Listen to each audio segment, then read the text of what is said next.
Eu tenho escutado, queridos, preciosos, que amam a Jesus, que são apaixonados pelo reino de Deus, que realmente têm um coração voltado para agradar a Deus, para cuidar de pessoas, para deixar que Deus o use para cumprir um propósito e um chamado. Mas depois de um momento, quando Deus usou de uma forma sobrenatural, veio uma crise, veio um ataque na família, veio um levante financeiro, veio algo no seu chamado, ou ele se desiludiu com o discípulo onde ele tinha investido, talvez para uma multiplicação, e agora ele está frustrado, o inimigo roubou a sua alegria, e ele está pensando em desistir do chamado, ele está querendo abrir mão da célula, ele já não tem mais alegria no pastorear uma igreja. O que acontece quando o líder entra numa caverna? Eu quero ler com vocês o texto de 1 Reis, capítulo 19, versículo 1. A palavra do Senhor diz assim: e Acabe fez saber a Jezabel tudo quanto Elias havia feito, e como totalmente matara todos os profetas à espada. Então Jezabel mandou um mensageiro a Eliabe e dizer-lhe: assim me faça os deuses, e outro tanto, se de certo amanhã, a essas horas, não puser a tua vida como a de um deles. E quando vendo ele, se levantou e, para escapar com vida, se foi, e chegou a Berseba, que é de Judá, deixou ali o seu servo. Ele, porém, foi ao deserto, caminho de um dia, e foi sentar-se debaixo de um zimbro, e pediu para si a morte, e disse: já basta ao Senhor. Toma agora minha vida, pois não sou melhor do que meus pais. E deitou-se e dormiu debaixo do zimbro. E eis que então um anjo o tocou e lhe disse: levanta-te, come. E olhou, e eis que à sua cabeceira estava um pão cozido sobre as brasas, e uma botija de água, e comeu, e bebeu, e tornou a deitar-se. E o anjo do Senhor tornou segunda vez e tocou e disse: levanta-te e come, porque te será muito longo o caminho. Levantou-se, pois, e comeu e bebeu, e com a força daquela comida caminhou 40 dias e 40 noites até Horebe, o monte de Deus. E ali entrou numa caverna, e passou ali a noite, e eis que a palavra do Senhor veio a ele e lhe disse: que fazes aqui, Elias? Nós conhecemos, queridos, a história de Elias, um grande homem de Deus, um homem que amava o Senhor e se havia aceitado o chamado para ser profeta, para discorrer naquilo que o Senhor havia proposto para a sua vida. A Bíblia fala que havia aqueles profetas do Baal, e alguns historiadores bíblicos falam de que eles faziam mecanismos de colocar a oferta, colocar combustível sobre aqueles animais, sobre a madeira, e sem que o povo percebesse, eles colocavam fogo para representar que Baal tinha feito o fogo descer, e as pessoas ficavam impressionadas com aquilo. Por isso que o profeta, sabendo disso, quando ele coloca e faz aquela proposta, ele lança a oferta e pede para que águas fossem derramadas ali, até para que os próprios profetas de Baal soubessem que não era nenhum tipo de mecanismo, que não tinha como um homem conseguir colocar fogo naquilo. Depois que ele consegue fazer aquilo, todos declaram: só o Senhor é Deus. Os profetas de Baal caem por terra. Há um grande avivamento, uma grande alegria, um culto foi poderoso. Mas a Bíblia diz que depois Jezabel fica sabendo de tudo que acontece. Nós aprendemos quando estudamos que para toda ação há uma reação. Existem contra-ataques, existem represálias. Nós temos nos colocado, irmãos, no terreno inimigo. Nós vimos uma batalha espiritual aqui, e o inimigo não está satisfeito com isso. Haverá os levantes das trevas. Nós temos tirado as vidas que estavam na prostituição, nas drogas, na mentira. Nós temos levado elas ao arrependimento, a encontrar com Jesus, e por conta disso o inimigo está furioso. E no outro dia vem as lutas, vem as dificuldades, o inimigo tenta roubar. E a palavra do Senhor diz que diante de uma informação, de uma ameaça de morte, o profeta agora deseja abrir mão do seu chamado. Diante de um levante, diante de uma circunstância, ele já não quer mais dar continuidade àquilo que o Senhor havia chamado para fazer por intermédio da sua vida.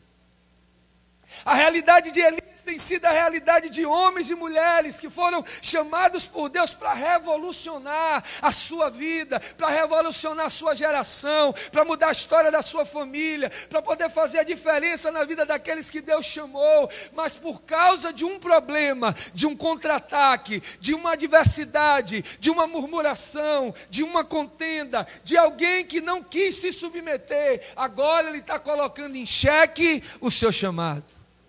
Estou pregando para alguém aqui? E muitas das vezes ele agora acha que não consegue mais romper, ele não consegue mais crescer. O inimigo começa a trazer mentiras para ele, dizendo: olha, você não vai crescer, olha para o ministério A, olha para o ministério C. Nós entramos na maldição da comparação, começamos a olhar para aqueles que estão aos nossos olhos mais prósperos do que nós. E isso começa cada vez mais a nos colocar num buraco que nos rouba a alegria da obra, nos tira a leveza de amar a Jesus e de estar fazendo a sua obra com leveza e com tranquilidade. E muitas das vezes isso tem aprisionado numa caverna. Há um peso na reunião da célula, há um peso na realização do culto, há um constrangimento no discipulado, as coisas não fluem como deveria acontecer, por causa de situações que vieram. Ele vê a prosperidade de outros, ele vê o desatar na vida de outros, e isso só lhe faz mais entrar num buraco espiritual.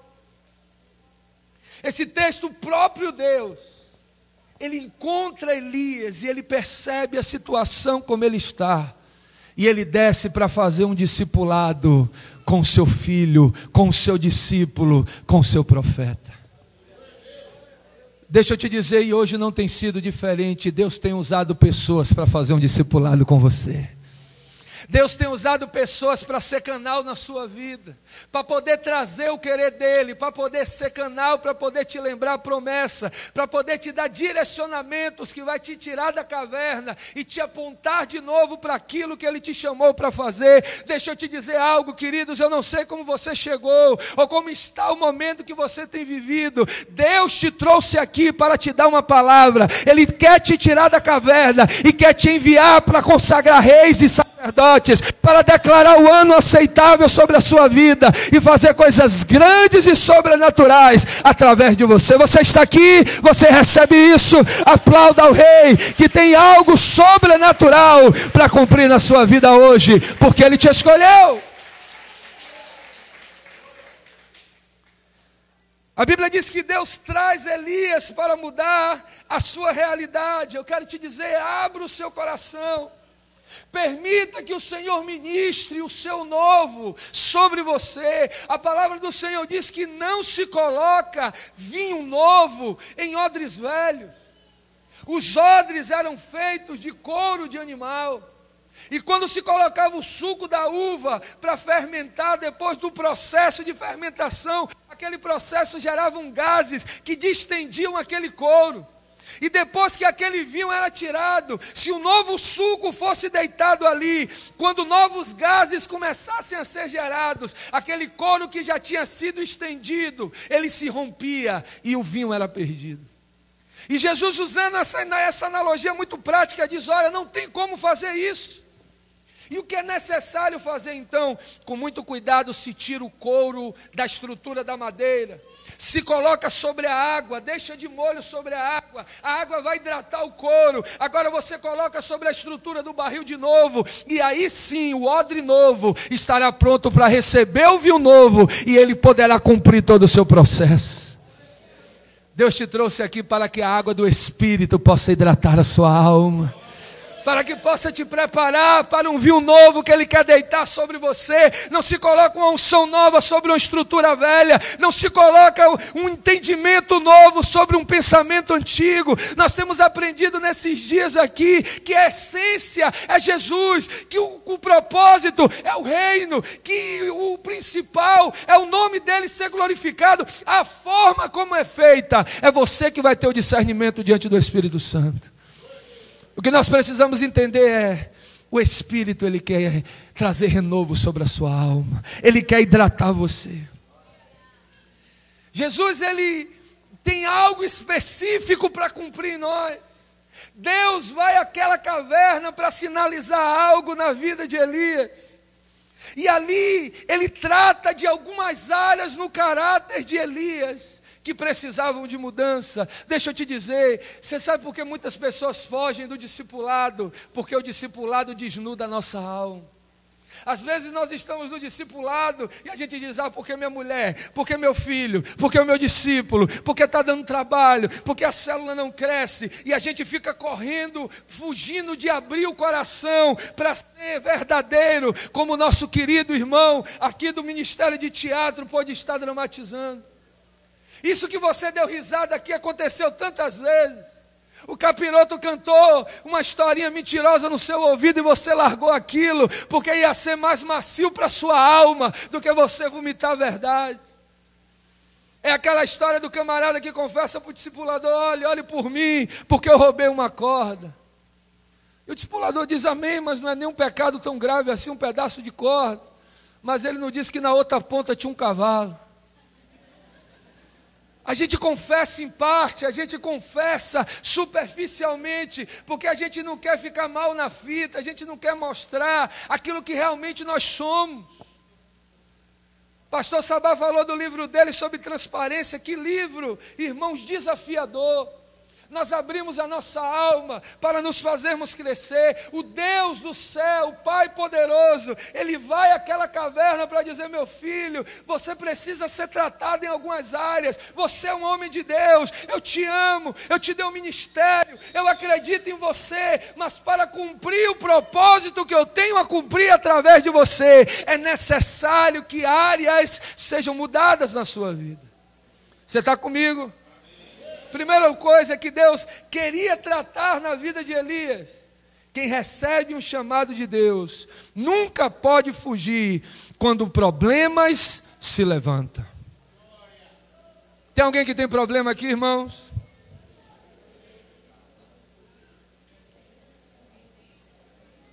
A Bíblia diz que se nós nos mostrarmos fracos no dia da angústia, irmãos, nós não seremos dignos de exercer aquilo que Deus tem a cumprir por intermédio de nós. As adversidades é o processo pelo qual Deus nos faz crescer. Alguém já contou a história da borboleta? O menino viu aquela lagarta com força tentando romper aquele casulo, e ele tentando ajudar com muito jeitinho, ele conseguiu romper aquela membrana, e ele viu aquele corpo fraco caindo no chão e logo depois morrendo, porque a pressão, a força que ela faz para poder sair do casulo é o necessário para constituir os seus músculos para que ela possa voar. Os problemas na realidade é Deus te preparando para que você passe de fase e alcance outro nível que Ele tem preparado para você. Por isso nós precisamos encarar com mais maturidade os processos de Deus na nossa vida. A Bíblia diz que assim como ferro afia ferro, um afia o outro, um é usado por Deus. Eu vejo muitas vezes pessoas entrando em conflito, pessoas perdendo amizade, quando na realidade Deus está usando uma para afiar a outra, Deus está usando a outra para poder fazer aquela crescer. E eu comecei falando aqui que quando às vezes nós chegamos no discipulado e começamos a falar de tantos assuntos. Eu lembro que uma vez no discipulado eu comecei a vomitar tantas coisas, e o meu discipulador perguntou: e como é que está você? Porque a gente foge de falar de nós mesmos. É tão bom a gente falar do outro, a gente dizer que como está dando trabalho a alguém, mas é tão ruim quando a gente precisa de nos dar a nossa alma, porque isso revela nós mesmos. Porque isso mostra as nossas imperfeições, isso mostra áreas onde ainda a gente não é perfeito, onde a gente ainda não está bem na foto. Quando a gente está bem, a gente quer tornar público aquilo, mas quando aquilo não é bacana, a gente quer esconder debaixo de 7 chaves. Deixa eu te dizer algo, meu irmão, quando a gente se abre nisso, o Senhor usa processos, Ele usa pessoas, Ele usa meios, assim como Ele foi àquela caverna e falou com Elias, Ele está vindo a nós através de pessoas, para nos fazer crescer e nos tirar da caverna e nos devolver ao ministério que Ele confiou a nós. Elias tinha recebido uma unção, mas diante da pressão, ele decide se esconder. O pastor Sabá falou nesses dias sobre um entendimento anti-pressão. E nós precisamos encontrar um meio, porque se nós estamos num extremo de muita pressão, nós precisamos encontrar um meio, no meio desse caminho. Nem procrastinar, nem pressionar demais. Ele agora, diante das pressões, ele decide desistir, ele decide retroceder, ele decide olhar para trás. Às vezes é um problema na família, que a gente quer perder a alegria da célula. Às vezes é algo financeiro, que a gente já não quer mais. Às vezes é um problema de uma enfermidade. Nós estamos ali orando por outros, temos escutado o testemunho de Deus curar outros, e às vezes entramos numa crise com o próprio Deus, porque ainda não aconteceu na nossa vida. A Bíblia diz que o apóstolo Paulo, ele orou e o Senhor não curou, mas ele entendeu que aquilo era necessário como processo, para que no final ele pudesse declarar: eu encerrei a carreira, eu guardei a fé e eu agora combati o bom combate. Se Deus ainda não fez, é porque Ele ainda tem algo a cumprir nas nossas vidas. Cavernas vão aparecer. Muitas pessoas entrarão em depressão espiritual porque fugiram daquilo que tinha que encarar. E hoje, irmãos, têm passado por situações, não frutificam, não conseguem crescer naquilo que Deus tem proposto para a sua vida, e isso tenta roubá-lo do chamado do Senhor para nós. A tentativa de fugir, na realidade é de se esconder, de encarar a verdade da situação pelo qual nós estamos atravessando naquele momento.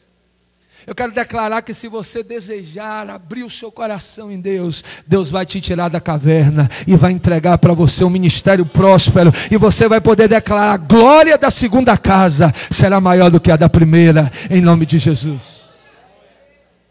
A segunda coisa que Deus queria tratar na vida de Elias, ali naquele momento de caverna que ele estava vivendo, quando Elias começa a sofrer a pressão, ele se isola.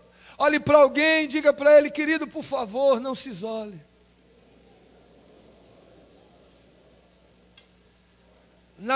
No drama aqui, o camarada ainda estava num estado de pecado, de mentira, mas ele ainda estava atendendo o telefone. Quando atende, ainda tá bacana. O problema é quando se isola. O problema é quando o inimigo tenta roubá-lo da presença de Deus. Nós precisamos, irmãos, rejeitar tudo aquilo que o inimigo tem tentado fazer para nos roubar daquilo que o Pai tem para nós. No versículo 2, a palavra do Senhor diz que o discípulo que o ajudava, aquele que estava caminhando com ele, o seu servo, aquele que Deus havia colocado para que ele treinasse, para ser um seu sucessor lá na frente, quando ele se sente pressionado, quando ele se sente na caverna, quando ele vê uma situação diferente daquilo que ele imaginava, a Bíblia diz que ele vai, deixa o discípulo em determinado lugar e se isola. Às vezes o discipulador está tentando ligar e a gente não quer atender, porque agora o meu trabalho, porque estamos focando em outras coisas, e a nossa alma fica gritando, e nós ficamos buscando outros meios. Deixa eu te dizer algo: diante de uma tentativa do mal, não se isole, procure alguém, esteja perto de pessoas. A palavra do Senhor diz que enquanto o jovem, o homem de Deus, estava na cidade, mal algum aconteceu com ele, mas quando ele fica só na floresta, o profeta velho consegue roubá-lo, e ele acaba roubado, acaba morrendo, porque ele se isolou. Olhe para alguém e diga: não se isole. E é tão poderoso você estar aqui nessa noite diante de tantas pessoas.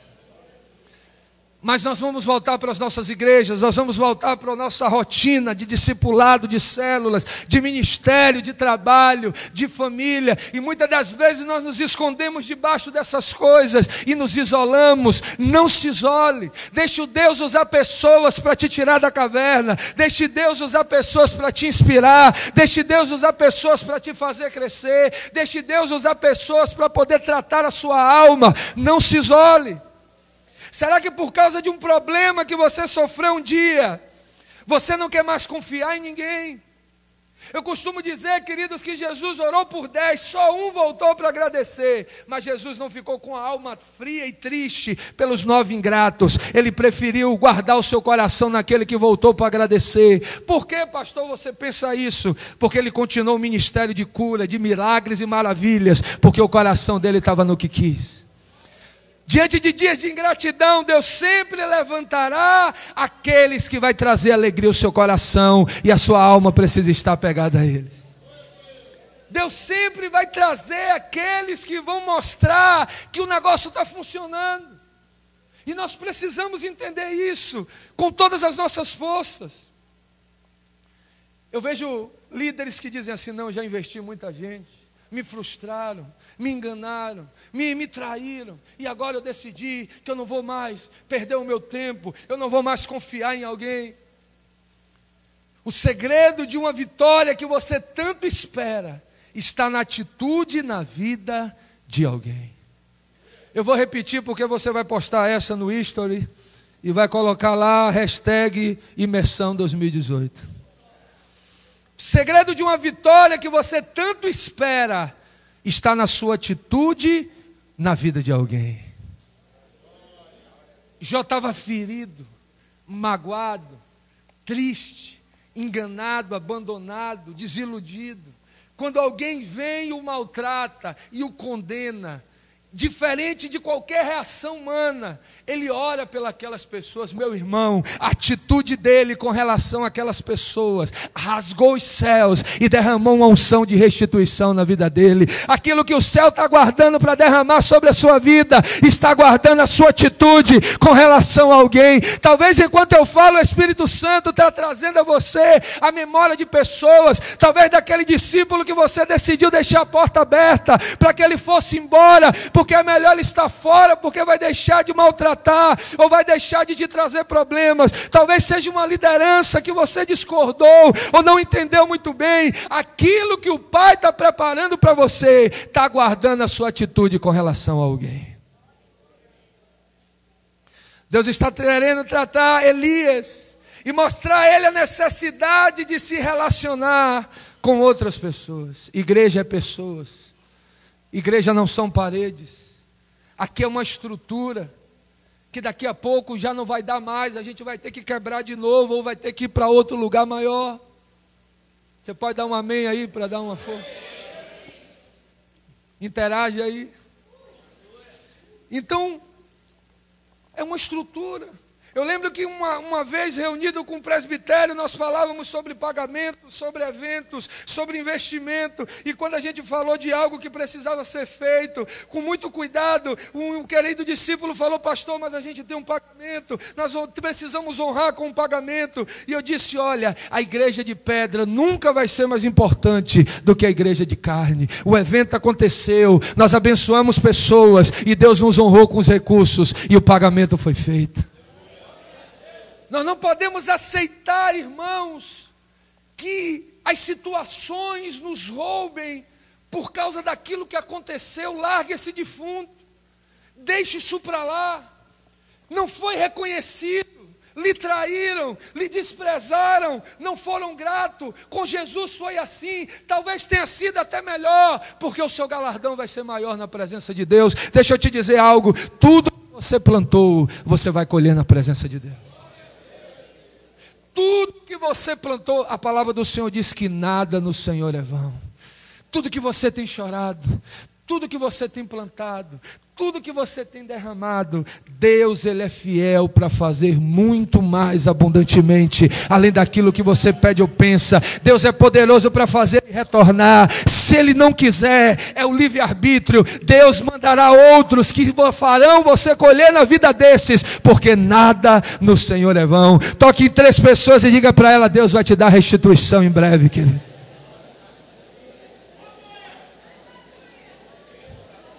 Estou pregando para alguém aqui?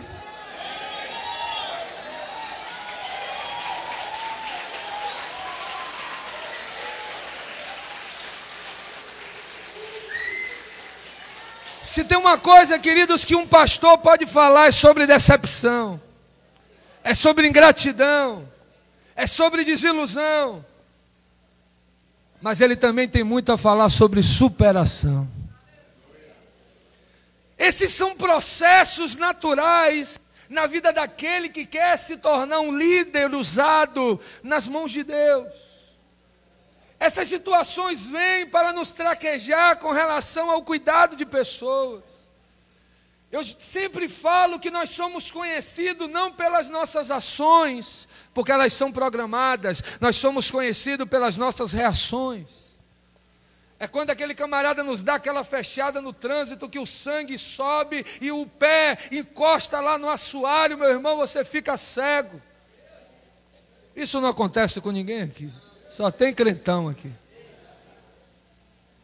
E na mesma hora, o Espírito Santo que a gente viu aqui na peça, liga intermitente e você desacelera e diz: vai abençoado em nome de Jesus. E vai ligeiro para eu não lhe ver aqui perto de mim. Me ajuda, Jesus. Nós vamos trabalhar com isso todos os dias. No dia a dia da célula. E como ganhamos dinheiro, a gente confiou, a gente emprestou o nome, e o camarada não pagou, e ainda falou mal da gente. Isso vai acontecer. Nós seremos trabalhados em áreas da nossa vida. Mas aquilo que o outro é, não pode mudar quem eu sou. É aquela história do monge com os seus discípulos, e ele tenta pegar o gafanhoto que está se afogando, e toda vez que ele pega, ele toma uma mordida do escorpião, e na 3ª ou 4ª vez, ele pega com a folha, e os discípulos dizem: deixa ele morrer logo. E ele lança essa pérola: olha, a natureza dele é matar, e a minha é fazer viver. Aquilo que ele é, não pode mudar quem eu sou. Nós não podemos deixar, irmãos, que as circunstâncias do dia a dia, que a obra do Senhor nos afaste do Senhor da obra. Nós vemos um profeta de potencial, de potência, de autoridade, agora frustrado com pessoas. Estava na caverna por causa de pessoas. Entenda que as decepções que nós atravessamos na caminhada é necessária para nos fazer crescer. Para nós crescermos, nós precisaremos passar por isso. Não se afaste das pessoas que Deus está colocando do seu lado, porque elas foram levantadas por Deus para te promover para um outro patamar. A terceira coisa que Deus queria tratar ali naquela caverna na vida de Elias era para que ele não deixasse pensamentos ingratos virem ao seu coração. Olhe para a pessoa que está do seu lado e diga para ela: não permita que pensamentos ingratos venham ao seu coração. Ei, de vez em quando o nosso nome não será citado, porque Deus quer nos testar. Deus quer permitir o ambiente para ver se a gente já foi tratado naquela área. Deus vai permitir circunstâncias para ver se nós já estamos maduros ou não. E o grande sacada do negócio é a gente não criar expectativa. Com relação a eu vou estar perto, eu vou amar, eu quero ser atencioso, mas com relação àquilo que a pessoa vai ser com relação a mim, eu prefiro não criar expectativas, porque se ela não entender, eu não vou frustrar. Se eu não criar expectativa alguma e houver uma citação, e houver uma honra, e houver um mérito, eu vou glorificar a Deus porque Ele usou aquela circunstância para me abençoar. Se não acontecer, eu não vou ficar frustrado porque eu não criei expectativa, e eu vou dar ao Senhor toda a honra e toda a glória. Muitas das vezes nós começamos tão bem, mas por causa de desvios pequenos, por causa de algumas situações, por causa do que o outro recebeu, por causa do mérito que o outro recebeu, por causa do nome do outro que foi citado, às vezes nós permitimos ficar magoadinhos com um e com o outro, e isso nos rouba daquilo que o Pai tinha preparado para as nossas vidas. A Deus e diz: olha, eu já não quero nem mais viver, tira a minha vida, me leva logo. Alguém que no outro dia estava fazendo fogo descer do céu, estava fazendo chacota com os profetas de Baal, agora ele já havia desistido de todos os sonhos de Deus para a sua vida. Ele havia deixado pensamentos ingratos virem até o seu coração. Em Lucas capítulo 9, versículo 62, a Bíblia diz: e Jesus lhe disse: ninguém que lança a mão no arado e olha para trás é apto para o reino de Deus. Haverá dias que nós estaremos mais motivados, haverá dias que nós estaremos desestimulados, mas é a minha atitude com relação àquilo que Deus me chamou para fazer.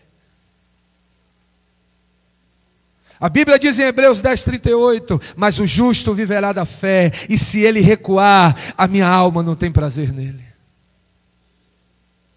A quarta coisa que Deus queria tratar em Elias, para que a fraqueza espiritual não abatesse a sua alma.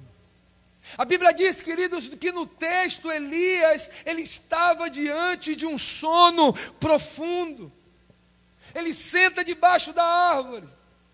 Ele não estava se alimentando direito, ficou fraco. Existem homens e mulheres de Deus que um dia sentiram a presença de Deus, eles choravam, eles eram intensos, eles levantaram a mão, mas porque não se alimentou direito, porque abandonou a célula, porque desistiu do discipulado, porque já não é assíduo no ministério ou na igreja, agora ele já se tornou inconstante, ele ficou fraco, ele caiu em sono profundo. Ele já não é aquele que ele era um dia, ele já não é usado como ele foi um dia. Assim como Elias, nós vemos pessoas instáveis. Um tempo ela está bem, outro tempo ela está mal. Um dia ela está na igreja glorificando a Deus, outro dia ela está em casa sem querer atender ninguém. Ela visualiza, fica azulzinho lá no WhatsApp, mas ela finge que não viu. Isso não acontece com ninguém aqui.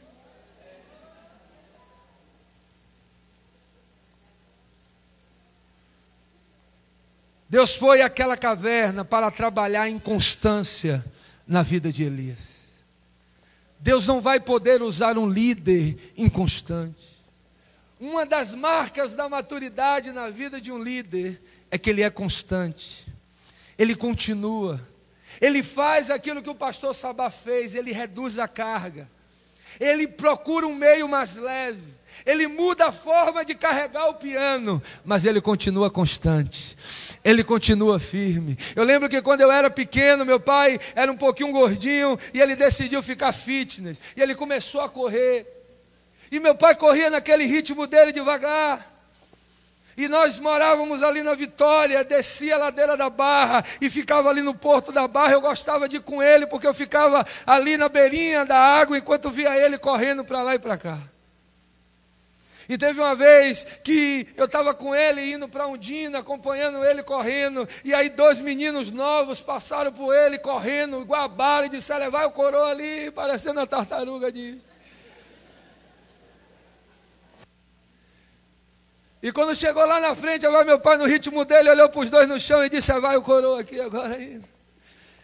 E eles estavam cansados, mas ele continuou, a marcha era lenta, mas ele conseguiu chegar até o fim.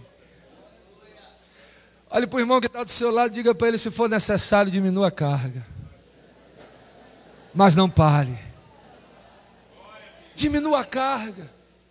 Se essa quantidade de discípulos é muita, remaneja, pega os principais, pastoreia os outros, coloca esses outros para serem cuidados pelos principais, reduz a carga, mas não desiste. Martin Luther King disse: se você não pode ir voando, vá correndo, se não pode ir correndo, vá andando. Se não puder ir andando, vá se arrastando, mas de alguma maneira não desiste. Continua, continua, porque naquele grande dia ele vai dizer: vinde benditos do meu Pai, porque sobre o pouco foste fiel, sobre o muito te colocarei.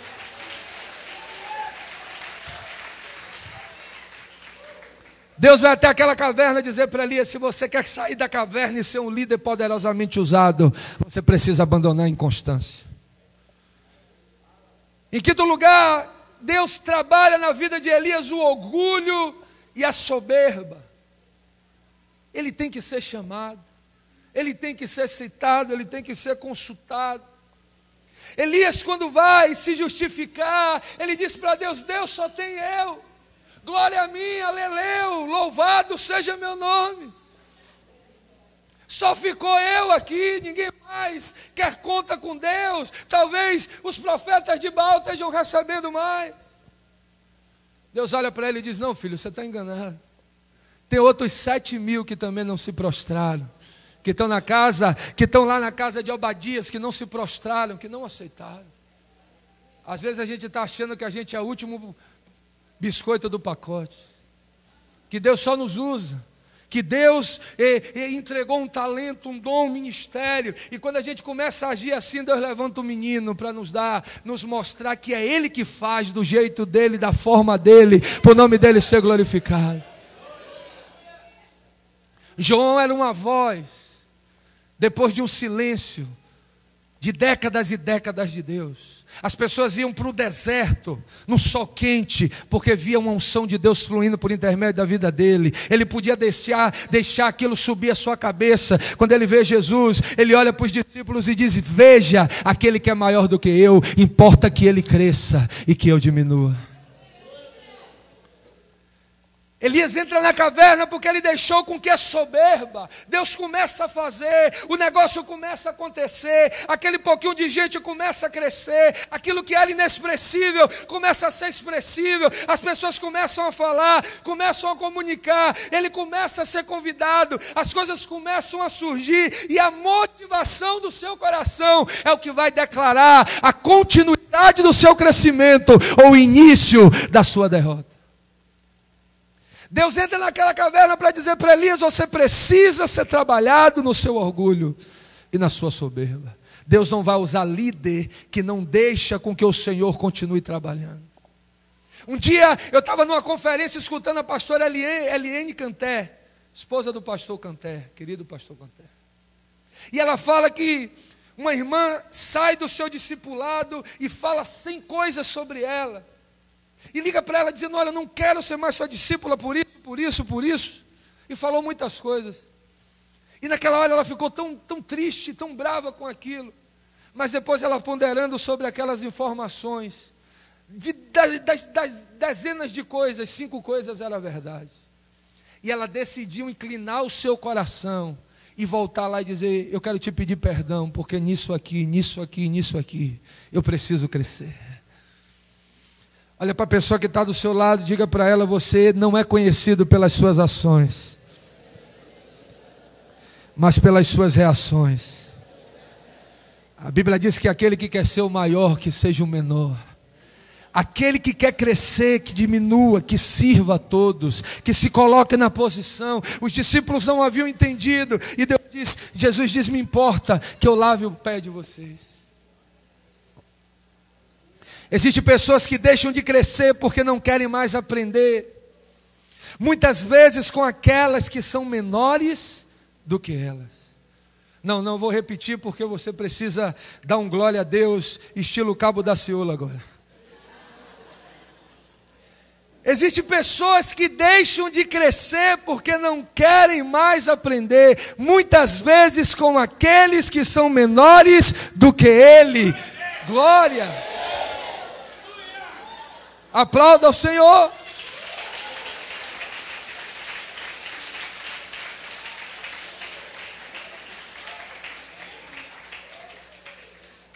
Deus resiste ao soberbo, mas Ele dá graça ao humilde. Aleluia.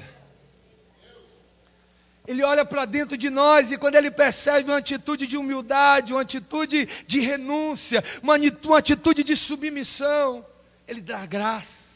Enquanto ele está rejeitando o soberbo, com a cara amarrada, porque é ele que está certo, porque está todo mundo errado, porque é só ele que sabe fazer, é só daquela forma que glorifica a Deus, é só daquele jeito que o nome do Senhor é glorificado, mas o outro se humilha, não é você que está certo mesmo, me perdoe, eu quero te servir, eu quero que a nossa amizade continue, meu irmão. Deus derrama uma graça nova.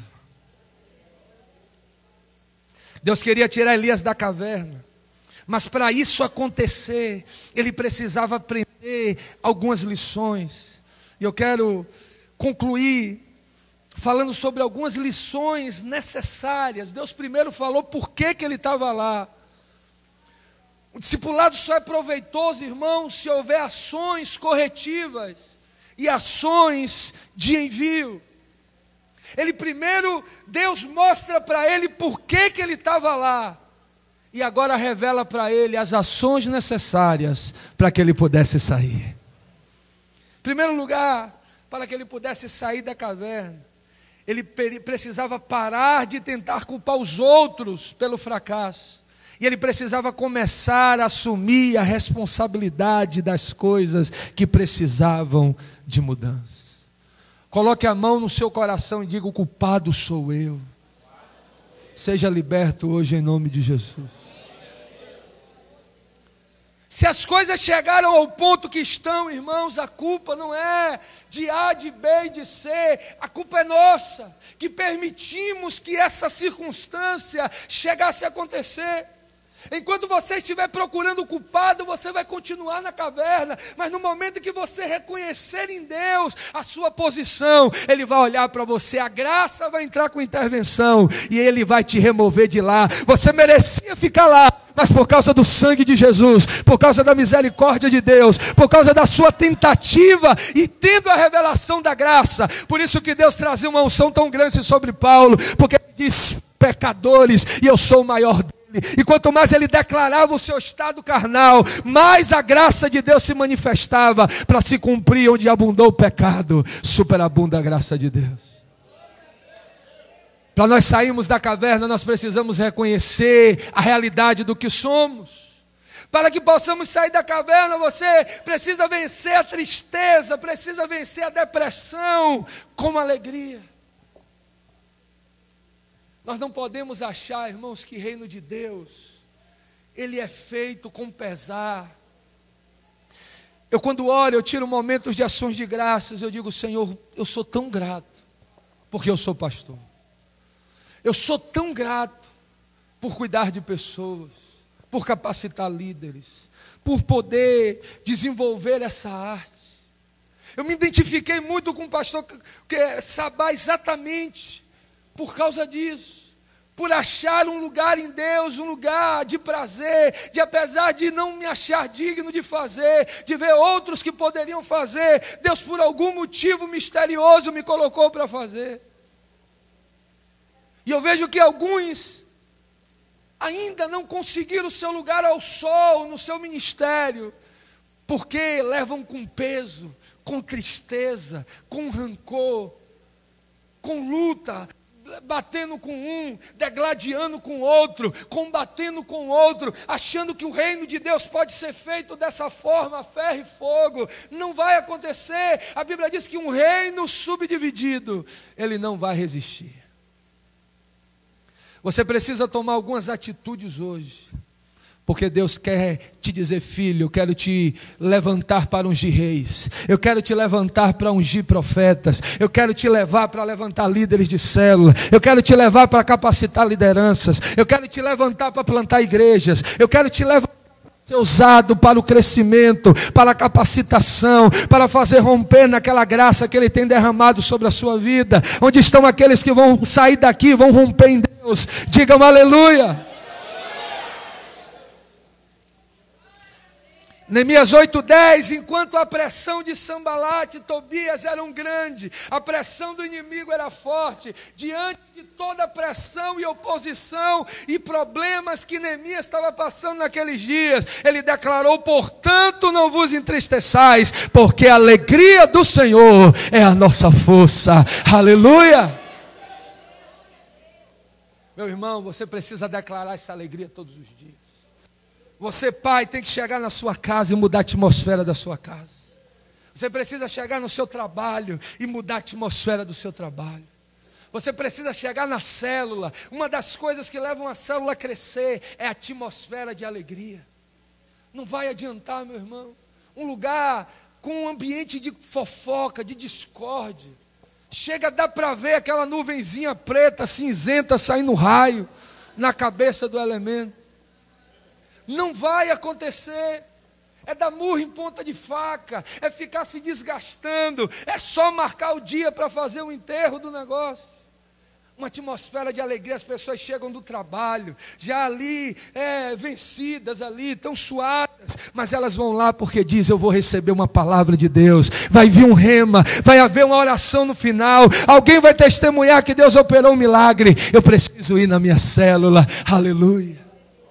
Ela não está preocupada qual é o teor do lanche, se é uma janta, se é um cafezinho, se é uma broa, se é um copo de suco. Ela sabe que vai ter uma comunhão ungida, que vão bater papo, que vão dar risada, que vão brincar com Bahia ou Vitória, que vão falar de política, eles vão gerar alegria, vão ter comunhão. Estão cansados, precisam ir para casa, mas ficam dando desculpa ali porque querem estar um com o outro. Isso é poderoso. Romanos 12:12 diz: alegrai-vos na esperança, sede pacientes na tribulação e perseverai na oração. Olhe por favor para 3 pessoas e diga para ela: meu irmão, acabou o funeral lá na sua célula. Acabou o funeral lá na sua igreja. Acabou o funeral lá no seu ministério. Toda vez que vier alguém para querer encher a sua cabeça, para querer fazer inferninho de um com o outro, diga: meu irmão, acabou o infernal. A alegria do Senhor é a nossa força. Vamos romper, vamos crescer, vamos ser ungidos por Deus e vamos sair da caverna e alcançar o chamado debaixo de uma unção de leveza, de alegria e de desprendimento na presença do Senhor.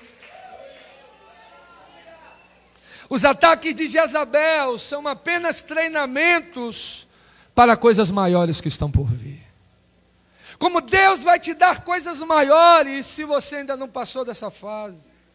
Jesus ensinou um princípio aos seus discípulos: se você for fiel sobre o pouco, Ele vai te colocar sobre o muito. Tem muita gente dizendo: eu já me vejo, Deus tem um chamado, eu sou pastor, eu vou cuidar de igreja, eu vou romper, vai ser poderoso. Meu pastor ainda não teve essa revelação do meu chamado, mas quando eu começar, mas às vezes ele não está cuidando daquele que foi dado para ele fazer a consolidação. E Deus está olhando do céu e está dizendo: filho, eu quero que você seja esse pastor, eu creio nisso que você está falando, mas seja fiel nesse Deixe Deus te usar numa célula, você está sendo treinado, você vai compartilhar a palavra. Eu lembro de Everton quando assumiu a célula ainda no começo da sua fé, ainda com dificuldades, mas assumiu em fé e começou, e aquela célula começou a romper. Eu lembro que depois de algum tempo, quando eu convidei para dar a primeira vez a palavra aqui na igreja, ele falou com tanta graça e com tanta propriedade, e eu me alegrei por ver todos os processos que ele passou. Então, nós precisamos ser fiel sobre o pouco, e Deus vai te tirar da caverna. 1 Reis 19:15 diz: e o Senhor lhe disse: vai, volta pelo teu caminho para o deserto de Damasco, e chegando lá, unge a Aziel, rei sobre a Síria, também a Jeú, filho de Nissi, ungirás rei de Israel, e também a Eliseu, filho de Safate, de Abel-Meolá, ungirás profeta em teu lugar. Deus está dizendo para ele: volta para Damasco, porque era lá que eu te usava. Volta para o lugar onde eu havia orientado que você deveria ficar. Você está fora da sua jurisdição, você está fora do teu chamado profético, você está fora daquilo que eu te chamei para fazer. Não era dentro da caverna, não era da zona de conforto, não era num sono profundo, no amor de não espiritual. Deus diz para ele: volta para Damasco, porque aí sim você começará a ser usado de novo para ungir, desatado na unção, e vai prosperar naquilo que eu tenho colocado diante das suas mãos. Fique de pé nessa noite em nome de Jesus. Todo Elias tem sua caverna, todo Jeremias tem sua cisterna, todo Paulo tem seu espinho na carne, Mas assim como foi no passado, nenhuma caverna, nenhuma cisterna ou nenhum espinho na carne será capaz de deter os Elias, os Jeremias e os Paulos dessa geração. Nada poderá romper aquilo que Deus começou na sua vida. Nada poderá impedir uma unção de graça, de ousadia e de intrepidez que Ele quer cumprir através da sua vida, pelo poder do nome de Jesus.